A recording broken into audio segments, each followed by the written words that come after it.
What's going on, YouTube family? Welcome back to the channel. If you're new to the channel, please don't forget to like and subscribe. And be sure to follow me on Instagram, Facebook, and Twitter at Logical Perspective. Also, if you enjoy the content, please consider supporting us on Patreon to help me provide bigger and greater content. Any support amount is greatly appreciated. All links will be provided in the description below. So, very interesting story today. Some of y'all may be familiar with this story. I personally just recently heard about it and thought it would be cool to share with y'all. So, let's get right into it. So, apparently there was a man during World War II who survived both atomic bomb attacks. And of course, I'm talking about the attacks on Japan's Hiroshima and Nagasaki. If you're familiar with history or you're a World War II buff, you know exactly what I'm referring to. So basically on August 6, 1945, a man named Tsutomu Yamaguchi, hope I'm saying that right, was in Hiroshima and actually preparing to leave when the first atomic bomb fell. The 29-year-old was on a 3-month-long business trip, and he was actually supposed to be on his last day. It was actually supposed to be his last day in the city. He was looking forward to finally returning home to Nagasaki to his wife and their infant son. But around 8:15 that morning, Yamaguchi was walking into work for the final time when he saw an American B-29 bomber soar over the city and drop a small object connected to a parachute. He said then suddenly the sky erupted into a blaze of light.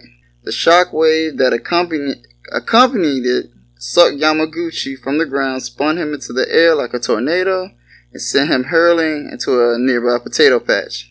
He was less than 2 miles from where the bomb actually landed. He later told the British newspaper, The Times, "When I opened my eyes, everything was dark, and I couldn't see much." His face and forearms had been badly burned, and both his eardrums were ruptured.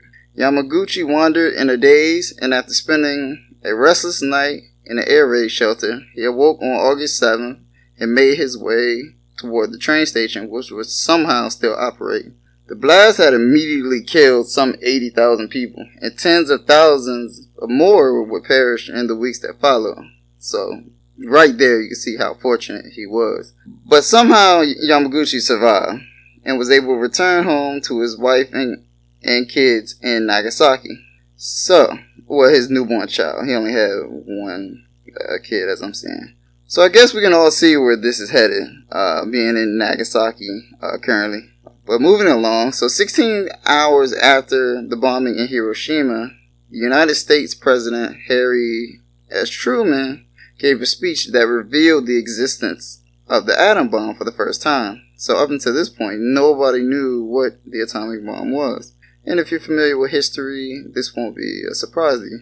He also went on to warn Japan if they didn't surrender, it could expect, and I quote, "a rain of ruin from the air, the like of which the world has never seen," as if Japan hadn't already seen that with the first atom bomb. But shockingly enough, the Japanese Emperor Hirohito refused to surrender. So on the morning of August 9th, another atom bomb hit Nagasaki. The atom bomb that hit Nagasaki was even more powerful than the one dropped on Hiroshima. But thankfully, as Yamaguchi would later learn, the city's hilly landscape and a reinforced stairwell where he was currently located had combined to muffle the blast somewhat.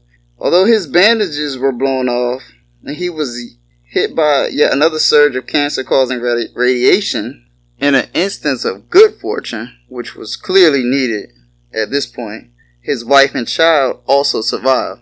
His wife had been out looking for burn ointment for her husband, and when the explosion came, she and the baby had taken refuge in a tunnel. In the days that followed, Yamaguchi's double dose of radiation took its toll. His hair fell out, the wounds on his arms turned gangrenous, and he had began vomiting constantly. He was still languishing in a bomb shelter with his family on August 15, almost a whole week later, when Japan's Emperor Hirohito announced the country's surrender in a radio broadcast. Oddly enough, unlike so many victims of radiation exposure, Yamaguchi slowly recovered and went on to live a relatively normal life up until his death in 2010 at the age of 93. So, a lot to unpack here, but first let's just start with the lesson of resilience in this story. If you ever thought you were having a bad week, I challenge you to think back to the guy who got hit with 2 atom bombs within a 2 or 3 day span. What was it? So if you ever thought you were having a bad day or a bad week or a bad string of days, think about this story.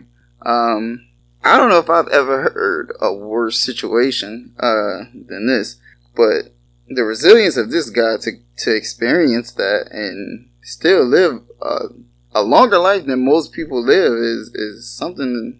I think that's something to salute. But also with that, I mean, I could pose a question, and y'all can leave your opinions in the comments below. Is he the most unfortunate man in life, or is he the luckiest man of life? Because depending on what perspective you have, you can look at this in 2 ways, kind of a glass half full, glass half empty type of situation. So on one hand, he was hit by 2 atom bombs, exposed to extreme levels of radiation, and endured a lot dealing with that. But on the other hand, him and his family actually survived when a lot of other families didn't.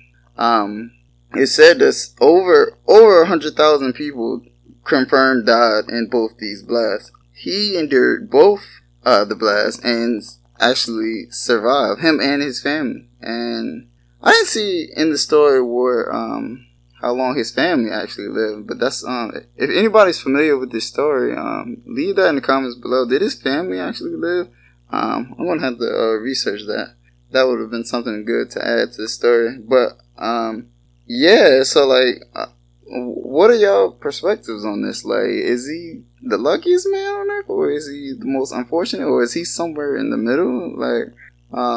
So I just thought this is a very interesting story. I'm glad I got to share it with y'all. But one thing that made me really mad about the story, though, is the relentless arrogance and cockiness of the emperor not to surrender after the first atomic bomb, which could have made this story a lot less lighter. It still would have been an interesting story. Surviving 1 atom bomb, of course, is quite a feat, but imagine if the emperor just surrendered after the first atom bomb, which killed, I think, some 80,000 people.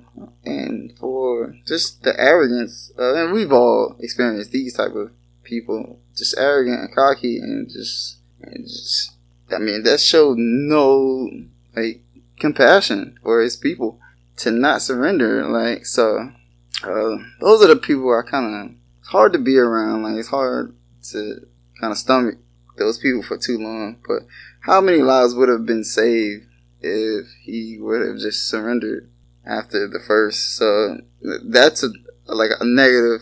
Well, there's a lot of negatives in the story, but that's one thing about the story that kind of irritated me. But overall, I think this was a positive story. I'm sorry this guy had to go through this, but to go through it and keep pushing is very inspiring, and something I take away from it. And for the rest of my life, after reading this story, knowing that a guy experienced this and lived quite a full life, I admire this guy. But like I said, leave in the comments below how you feel about this story. I love to hear your opinions. Try to get back to all y'all. So thank you for listening, and don't forget to like and subscribe, and until next time.